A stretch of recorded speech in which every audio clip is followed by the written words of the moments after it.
Hello guys, welcome to my YouTube channel. কেমন আছো তোমরা? এখন আমরা কথা বলবো সঞ্জয় লীলা বনসালির ওটিটি ডেবিউ নিয়ে। ইয়েস, হীরামান্ডি সেটা রিলিজ হয়ে গেছে, আপনারা সকলেই জানেন। তো সেই সিরিজটি দেখলাম, কেমন লাগলো এই সিরিজটি সেটা নিয়ে কথা বলবো। তো চলো ভিডিওটা শুরু করা যায়।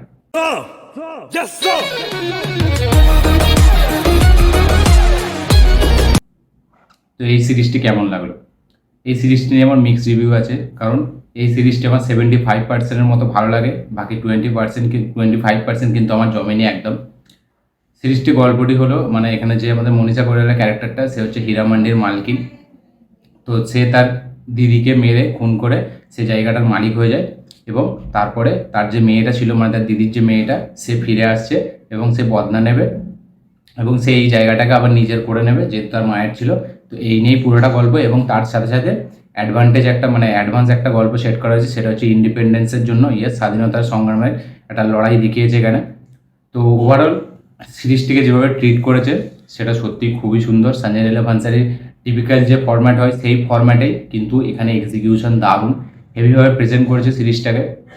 এখানে সব থেকে যেটা হেভি কাজ করেছে সঞ্জয় লীলা ভান্সালী, এই যে হীরামান্ডির যে পলিটিক্সটাকে যেভাবে দেখিয়েছে, সেখানে যে মেন মানে মালিক মনীষা কৈরালা, তার ক্যারেক্টারটাকে যে অসাধারণভাবে লেখা হয়েছে। তার পারফরমেন্স এই মানে হীরামান্ডি সিরিজের হাইলাইট। সে যেইভাবে পারফর্ম করেছে সত্যি অসাধারণ।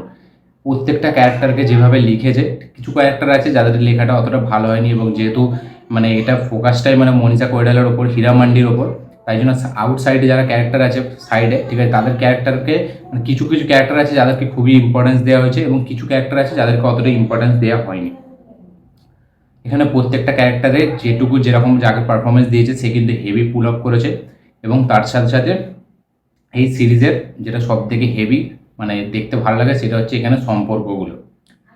মনীষা কৈরালার ক্যারেক্টারটা, তার যে মানে মেয়েগুলো আছে, ঠিক আছে, তার যে দিদিটা মেরে দিয়েছিল, তার যে মেয়েটা, তারপরে এখানে যে নবাব, মানে যারা নবাবী, ঠিক আছে, তাদের এই যে সবার সম্পর্কগুলোকে যেভাবে দেখিয়েছে না, সেগুলো সত্যি হেভি। সঞ্জয় লীলা ভান্সালী এই জন্যই জানা যায় যে সে মানে ক্যারেক্টারগুলোকে হেভিভাবে লেখে এবং তাদের সম্পর্কগুলোকে হেভিভাবে ডেভেলপ করে। এই সিরিজেও আমরা সেটা দেখতে পাচ্ছি, ঠিক আছে। প্রত্যেকটা ক্যারেক্টার তাদের যে কী ভাবনা চিন্তা, তাদের মানে ভেতরের কী পলিটিক্স, তাদের মনের মধ্যে কী চলছে, সেগুলোকে জাস্ট অসাধারণভাবে দেখিয়েছে। এবং তার সাথে সাথে যে ভালোবাসা, মানে সঞ্জয় লীলা ভান্সালী সিনেমা মানে আমরা জানি সে মানে ভালোবাসার উপর একটু বেশি ফোকাস দেয়, এবং সে তার মানে দেখানো ভালোবাসাটা বাকি অন্য সিনেমার থেকে অনেক আলাদা হয়। এবং এখানে কিন্তু মানে ভালোবাসাটাকে অনেক ইম্পর্টেন্স দেওয়া হয়েছে। আমরা দেখে বুঝতে পারছি কিছু ক্যারেক্টার আছে, ঠিক আছে, যাদের মধ্যে এই ভালোবাসাটা মানে প্রচুর মানে ইম্পর্টেন্স দেওয়া হয়েছে। এবং তার সাথে সাথে এখানে যে দেখাচ্ছে এই যে হীরামান্ডি যারা থাকতো হীরামান্ডিতে, তারা যেহেতু তাবায়, ঠিক আছে, তো তারা মানে ভালোবাসলে তাদের ভালোবাসাটা কোনোদিনও পূর্ণ হয় না। এবং মনীষা কৈরালার ক্যারেক্টারটা, সে এইটাকে বারবার জাস্টিফাই করে যাচ্ছে, এবং সে কেন এটা করছে, তার যেই অ্যাক্টিভিটিস, ঠিক আছে, তার ক্যারেক্টারটাকে এমনভাবে লেখা হয়েছে না, এত শয়তানিভাবে লেখা হয়েছে, তাকে দেখলে আপনারা রেগে যাবেন, মানে মনে হবে যে না একে মেরে দিই।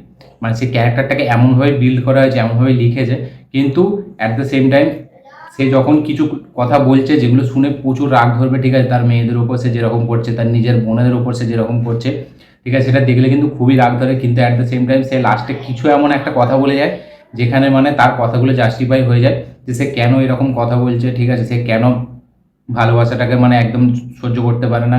তারপরে এই যে তাবায় হীরামান্ডিতে যেটা ছিল, ঠিক আছে, তার বাইরে সে কাউকে কোনোদিন নিয়ে যেতে ভাবতে পারে না, এবং সেখানে জন্ম নেওয়া মানে তারা সবাই এরকম তাবাইপি হবে, এটা তার মানে তার ভাবনা চিন্তা, এবং সে এটার উপরেই টিকে থাকতে চায়। কেন, সেটার একটা কারণ আছে, ঠিক আছে, কারণ সে ছোটোবেলা থেকে ওই জায়গা থেকে এসছে, তাকে জোর করে সেখানে রাখা হয়েছিল, সেই জায়গায় মানে ওই রকম করানো হয়েছিল।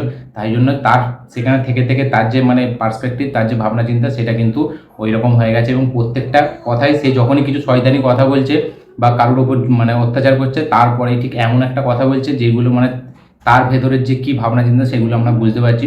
তো ক্যারেক্টারগুলোকে হেভিভাবে লেখা হয়েছে। এখানে সোনাক্ষী সিনহার ক্যারেক্টারটা, তাকে স্পেস দেওয়া হয়েছে হেভি, সে পারফর্মও করেছে ভালো, কিন্তু সেই লেভেলের না যেই লেভেলে দরকার ছিল ক্যারেক্টারটা। তাকে ভালো স্পেস দেওয়া হয়েছে, সে মোটামুটি বাকি অন্য কাজের থেকে এখানে অনেক ভালো পারফরমেন্স দিয়েছে, কিন্তু লাস্ট পর্যন্ত সেই ক্যারেক্টারটার সাথে আমরা ফিল করতে পারি না। কিন্তু মনীষা কৈরালা ক্যারেক্টারটা, সে ডেঞ্জারাস হয়েও তার যে ক্যারেক্টারটাকে যেভাবে লেখা হয়েছে সেগুলো আমাদের সাথে জুড়ে থাকে।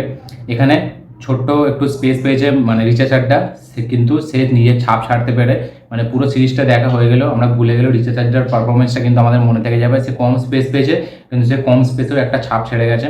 আদিত্য রাও হায়দারি সে ঠিকঠাক মানে তাকে যেরকম রোলে মানে এর আগে আমরা পদ্মাবতেও দেখেছি তাকে সেখানে যেরকম লেগেছিল এখানেও ঠিক সেরকমই লাগছে। তার ক্যারেক্টারটা কিছু এক্সট্রা অর্ডিনারি কিছু নেই, কিন্তু তাকে দেখতে ভালো লাগে।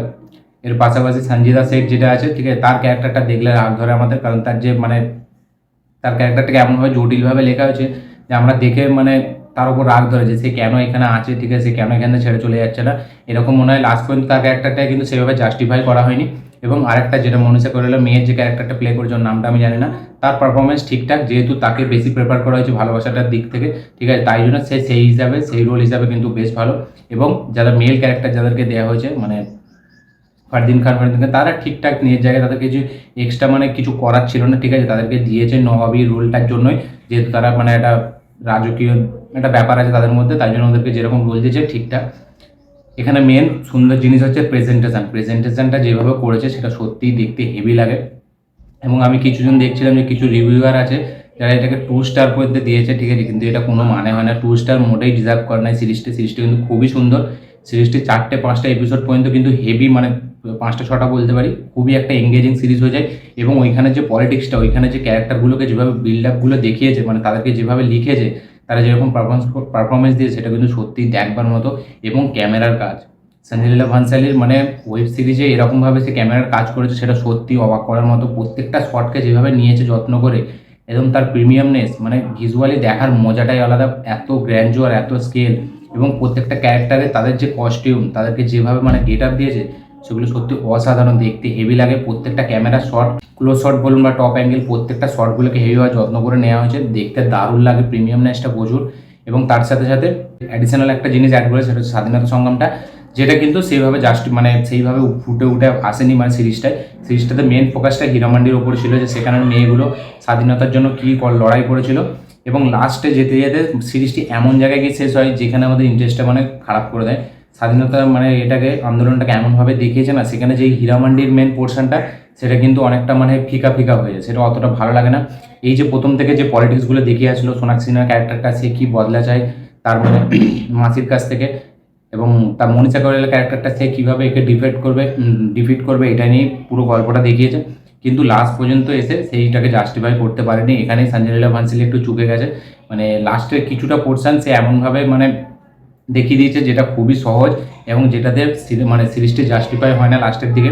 কারণ আমরা প্রথমে দেখেছিলাম যে পলিটিক্সগুলোকে যেভাবে দেখানো হচ্ছে, এ ওর বিরুদ্ধে লড়ছে, মানে এ ওকে অ্যাটাক করছে, ও একে অ্যাটাক করছে, এই যে মানে কনফ্লিক্টটা দেখেছিল, সেটা কিন্তু লাস্টে কিন্তু একদম জাস্টিফাই করতে পারে না। সোনাক্ষী সিনহা ক্যারেক্টারে যেভাবে পাল্টে যায়, সেটা কিন্তু পুরো মজাটা বেকার করে দেয়। তার যে মানে তার যে ব্যাক স্টোরিটা দেখেছি সোনাক্ষী সিনহা, সেটা কোনো ছাপ ছাড়তে পারে না, সেটা জাস্ট দেখিয়েছে। প্রথম দিকে সিরিজটি আউটস্ট্যান্ডিং, কিন্তু লাস্টের দিকে সিরিজটি অনেক পড়ে যায়। তো আমার 75% বলতে পারি আমি ভালো লেগেছে, বাকি 20% খারাপ লেগেছে। যদি এটাকে স্টার দেওয়ার কথাই আছি আমি, এটাকে আমি 3.5 স্টার দেবো, ঠিক আছে, 5 আউট অফ 3.5 আমি এটা দেবো।